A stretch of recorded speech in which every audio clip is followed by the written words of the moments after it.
All right, this is the final video that I'm making with the solutions to the quiz number 7. Remember, there are several versions of this quiz, so keep that in mind. This question may be located in a different place based on the version of the quiz you have.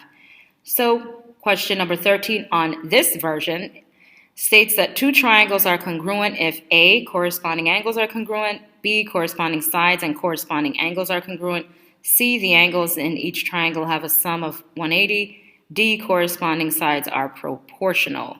Okay, so corresponding sides being proportional means that, for example, if we have a triangle here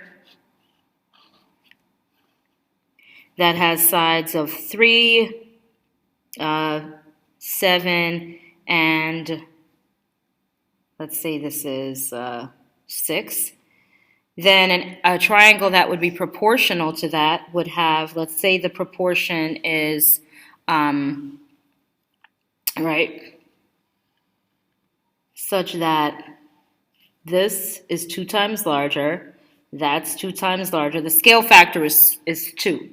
So proportional sides tend to have a scale factor. I'm sorry, that scale doesn't look like scale, but that's what it's supposed to be, a scale factor. And so in this case, that scale factor, I'm making one up and I'm saying that it's 2. So of course, if corresponding sides are proportional, it means that they're affected by a scale factor. We don't talk about proportional sides until unit 6, okay? So this answer choice would not work, okay? And that's because we definitely have not spoken about proportionality yet, and it deals with scale factors and things like that. Letter C, the angles in each triangle have a sum of 180. Well, we know for a fact that every triangle has a sum of 180. So if they're congruent, they have to map to each other because all of their corresponding angles and sides are congruent, not because they have a sum of 180, because that would just mean every single triangle. And not every single triangle is congruent to every other triangle, so that wouldn't work. And so, of course, based on the statement I just made, B is going to be our answer. Corresponding sides and corresponding angles are congruent, meaning all the sides that are corresponding are the same length, and all the angles are the same measure, so they'll sit on top of each other perfectly. Corresponding angles being congruent just means that the angles are the same size. The angles are the same size. So if I have two equilateral triangles, and we know that equilateral triangles have every single equilateral triangle has angle measures of 60 degrees. Its interior angles measure 60, right? And it doesn't matter what size those triangles are. So this triangle with shorter sides than this triangle, even though they have the same interior angle measures, are two completely different sizes because of the length of their sides. All right, that's why B is the only answer choice that works. Let's go on to number 14. In the diagram below of triangle DAE and triangle BCE, segment AB and DE intersect at E. Anytime you see that kind of statement, segment AB and CD intersect at E, that's how you know you have vertical angles, such that segment AE is congruent to segment CE. Okay, so they're telling us that AE is congruent to CE, and angle BCE is congruent to DAE. Okay, triangle DAE can be proven congruent to triangle BCE by which of these properties? I have an angle, a side, and an angle. Or rather, I have a set of congruent angles, set of congruent sides right in between them, and another set of congruent angles. Two angles with a side in between is angle, side, angle. Okay? Again, if you have a side in between a set of two congruent angles, you're using angle, side, angle to prove them congruent, your two triangles. On to number 15. Number 15 states in the accompanying diagram, lines AB and CD are parallel. Measure of angle CAB is 80 degrees, and the measure of angle DCB is 40 degrees. So CAB is 80 degrees, and DCB is 40 degrees. What is the measure of angle ACB? Well, first of all, if I look at this, I'm looking at this and I'm thinking this looks like it is a transversal. And if this is in fact a transversal and I'm making it into one, that means that 40 here would have an alternate interior angle here. So both of these are 40 degrees. If this is 40 and that's 80, together they sum to 120 degrees, making this 60 because of the triangle sum theorem. So if that's 60, 80, and 40 altogether, this triangle here is 180 degrees. But they're asking me for angle ACB. Oh yeah, I figured it out. All I needed to know was that this was 40, this is my transversal, alternate interior angles, meaning the interior is what is in between the two parallel lines. The transversal intersects those parallel lines, and alternate sides of the transversal, this 40 is to the right, this one is to the left, they're congruent, and I see that I have a triangle here.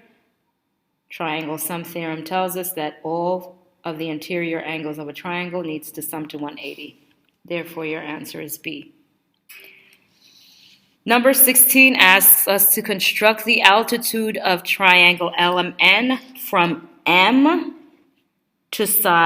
from vertex M to side LN. Okay. Here is where your constructions packet would be good to study, but also you need to know how to construct a perpendicular segment given, or perpendicular line given a segment. In this case, you are given segment LN. Okay, we did constructions of perpendicular lines in Unit 2. So you need to recall this from Unit 2.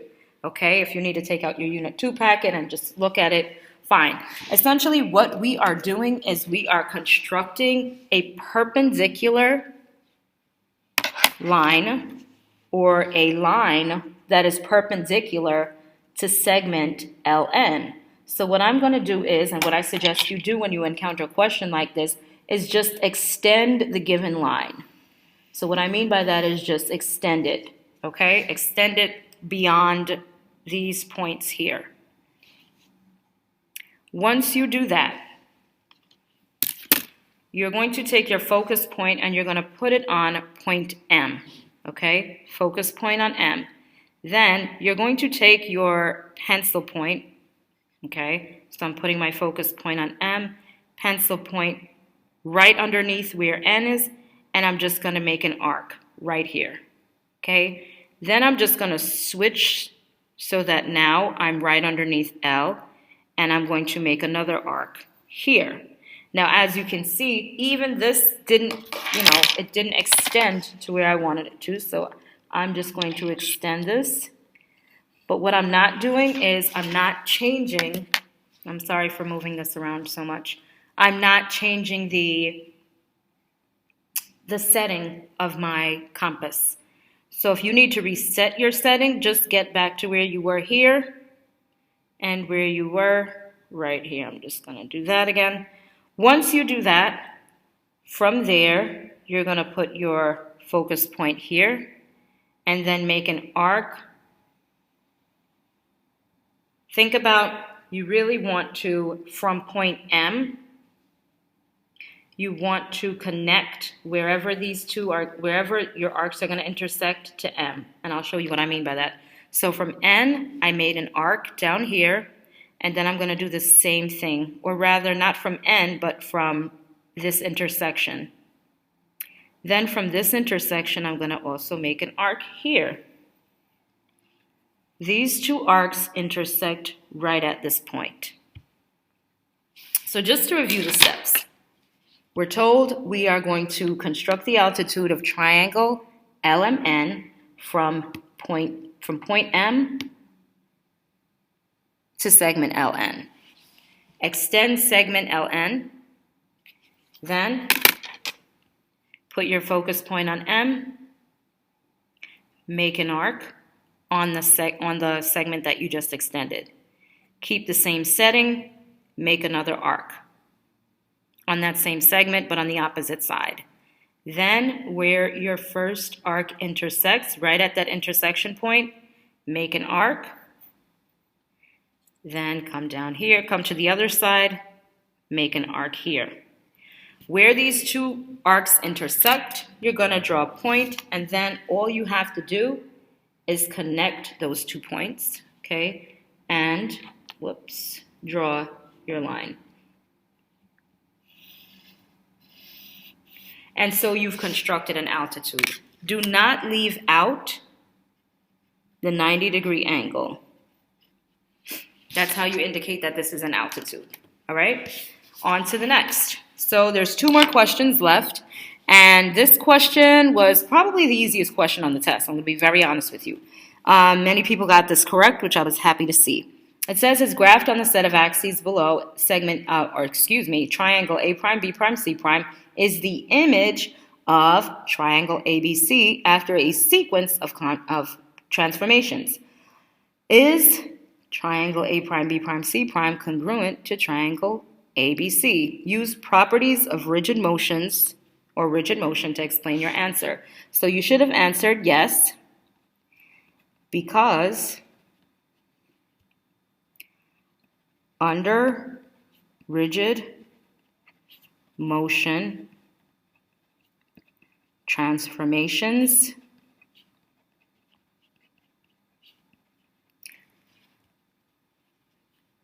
angle, measure, and side length are preserved. Bam, you're done. So it didn't even ask you to describe what type of transformation happened here. Really, all you needed to know was that because of, right, what we see here under rigid motion transformations, angle, measure, and side length are preserved. You can state, right, so, and the transformation that took place was, the transformations that took place were both rigid motion transformations. You don't even have to be specific.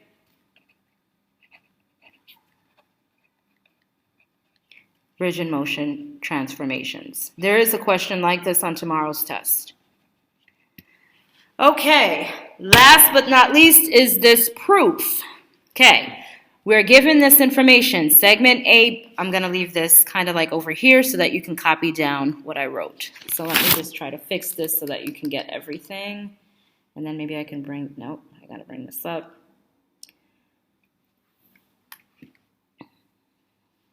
Sorry. All right, so segment AD is congruent to segment BC, and angle B is congruent to angle D. All right, so let's write this proof. We need to prove that triangle ABC is congruent to triangle CDA. You always start with statements and reasons as your column headers, and then make your T-chart. Let's write down the given statements first.